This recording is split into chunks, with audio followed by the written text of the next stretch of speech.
Morning, a city that should be celebrating is in mourning. The Super Bowl parade in Kansas City turned into fear and chaos when someone started shooting. Right now, police say one person is dead and at least 21 others are hurt, including several children. Police say there's 3 people in custody but haven't said anything yet about a motive.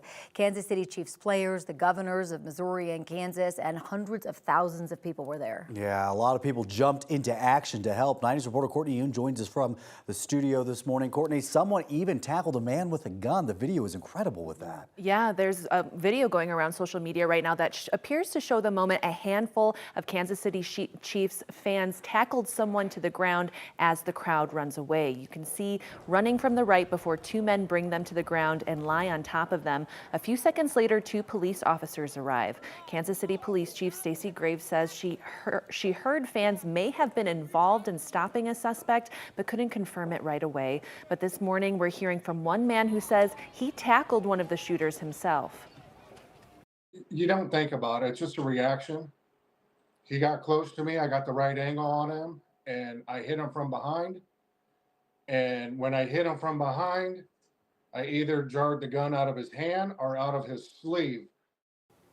Police have not identified the 3 people in custody yet. They also haven't announced any charges. Well, whether he, just reacted or not, the bravery that takes. Big time. All right, Courtney, thank you. While there was a large security presence at the parade, people who attended said there were no noticeable security checkpoints at the rally site.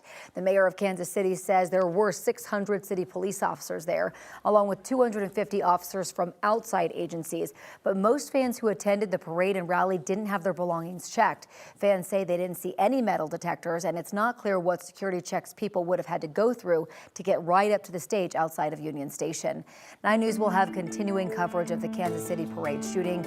Our Jaleesa Arizari is in Kansas City right now. We'll check in with her in the next half hour, and we'll be following this all day long.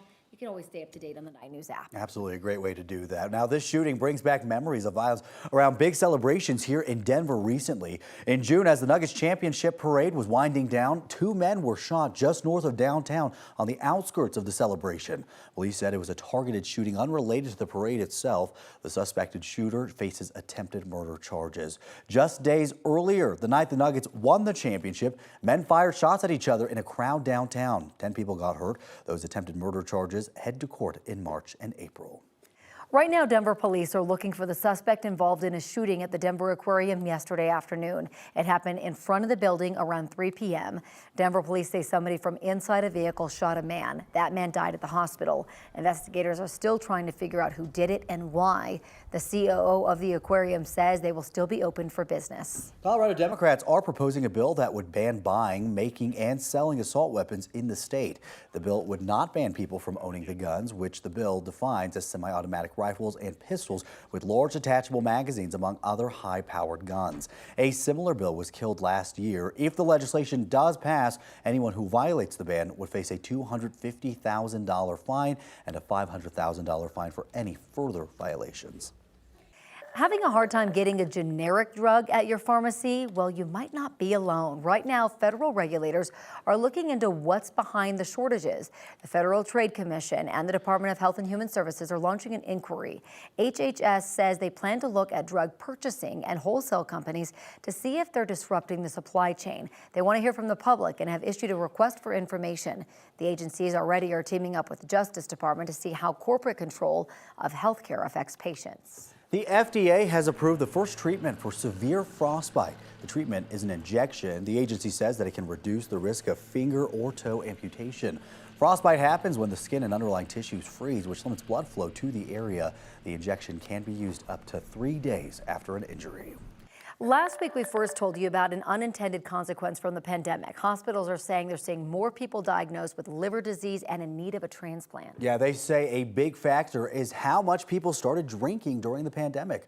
9 News reporter Anusha Roy joins us this morning. And Anusha, now you've talked to doctors from Health One and UC Health about how they're trying to address this.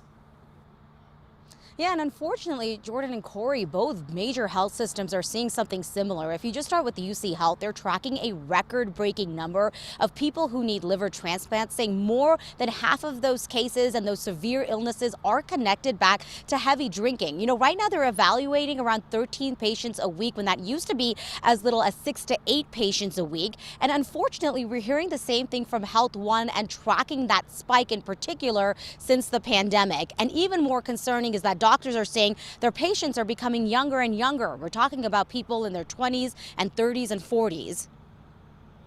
If you look at everybody that gets transplanted, it's probably, I think it's probably 65 to 70% have a degree of an alcoholic component now. And that used to not be it. It used to be hepatitis C and fatty liver. And then you can have an alcoholic component, say with fatty liver or something else too. No, unfortunately, women are at a higher risk here. UC Health said that a lot of drinks are being marketed for women, but their bodies don't actually process it the same way. So even if when women drink less, they can actually see health problems sooner rather than later because of how much water and fat we have. And ultimately what that boils down to is water can dilute alcohol while fat retains it. And even though they're seeing more patients, the doctors are saying that they're able to keep up with what they're seeing with patients for a couple of reasons. One is the treatment for things like hepatitis C has become so much better. It's actually expanded who can donate their liver, so that's helping out a lot. Also, some of the rules have changed that even people who are actively living with alcohol use disorder, some people are still eligible for a transplant, even though that wasn't the case before. So Corey and Jordan, doctors are really urging people, ask questions, don't be hindered by what you may have heard in the past, and know that there's a lot of people out there who are looking to help. Yeah, incredible advancement in medical technology for sure. Anusha, thank you.